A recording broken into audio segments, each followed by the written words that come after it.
The occupation of a service dog requires reliability, effectiveness, and endurance. From a professional standpoint, the dog is an instrument that is reliant upon his training to believe he can achieve success in every environment, every time.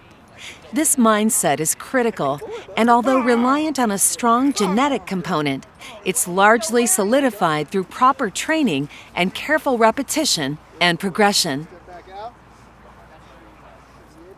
Communicate acceptance, leg inside, social domination.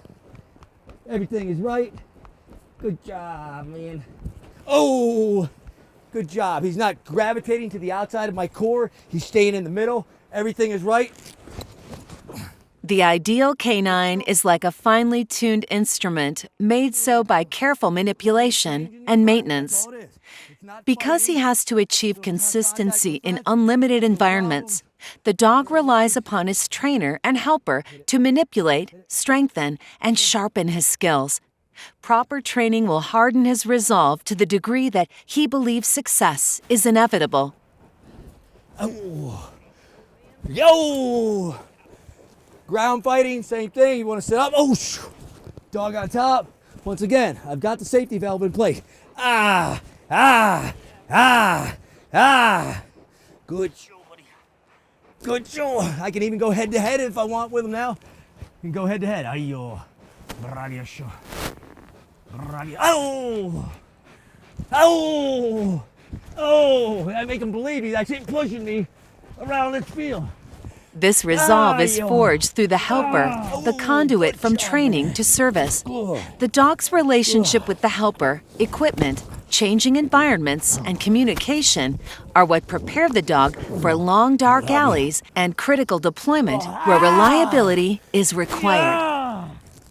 In these titles, we'll explore and detail the helper's role as a sparring partner through the techniques of Franco Angelini of Lexington, North Carolina, known as the Bite Doctor.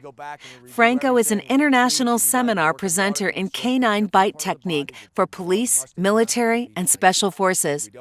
In his experience, there is critical information to be considered prior to and during every encounter the dog has with equipment, the decoy, and the training environment. With that said, what we just covered in legs, We'll expose you to Franco's incredible experience in laying a proper working foundation for the professional canine through safe, reliable development of a training helper.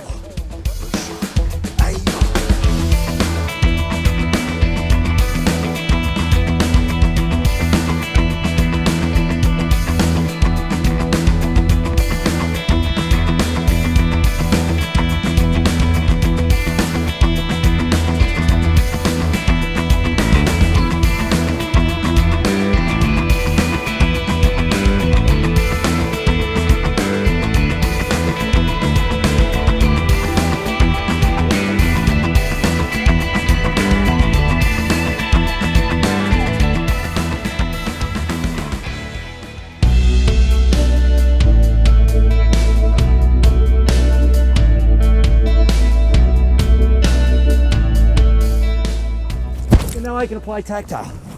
Good. Good job. Good. Ah! So rather than opposition reflex, I can promote biting. Ah! Ah! The value of a training helper is rooted in the subtle behavioral nuance that will, particularly in the early stages of training, evoke a response from the dog that can be reacted to in order to provide reinforcement. Oh! Oh! It's all about...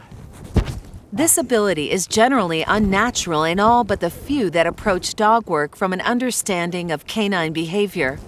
Only by understanding the dog, what it brings to the field, and what it needs from any given training session can steady, smooth progress be made.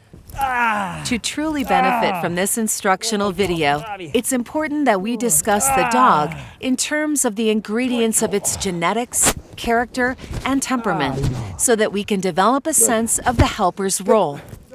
Understanding the dog, coupled with meaningful helper actions and reactions, will allow you to impact the dog in a meaningful way toward the goal of proficiency in real-world work. Because terminology can vary, we'll discuss the dog in broad terms because the details will become visible as we progress and as the helper gains an eye. The police canine is the result of 10 to 15,000 years of domestication and, more recently, the product of selective breeding for a bundle of predispositions and capabilities in ratios that serve our purpose. Both are rooted in the genetics of breeds that are ideal for the job and are most easily identified in the way the dog displays itself in the pursuit of prey and its reaction to confrontation, threat, and pressure. These behaviors are, in one realm, completely unnecessary, and in another, the lifeblood of the working dog. The capability of a service animal is concretely anchored in its genetic makeup. What is truly lacking simply cannot be added, while deficiencies can be strengthened and supported through careful manipulation and repetition. In short, there is some wiggle room where training is concerned, but dog selection is critically important. We operate from the understanding, for our purposes in these titles, that a suitable dog has been selected and stands before us in a training environment. Things that people need to remember. No dog ever wakes up with the desire to fail his handler. This just doesn't happen. Dogs do everything they can to please their handler, but they're strictly a product of their environment. They're strictly a product of their training. So if the dog fails, it's because of his training or his genetic predisposition, which once again, we had the selection. We selected the dog, so we can't blame the dog. So it's either going to come down to genetics or it's going to come down to training. One of those two things. Neither one was the animal's fault. We selected the dog, and that's what we've got to. We've got to be able to own up to that and say that. We always got to set the dog up for success. The behaviors we desire in a service animal are 80% or better genetic. They are a product of selective breeding and, when promoted at the appropriate growth stages, result in the best candidate for work.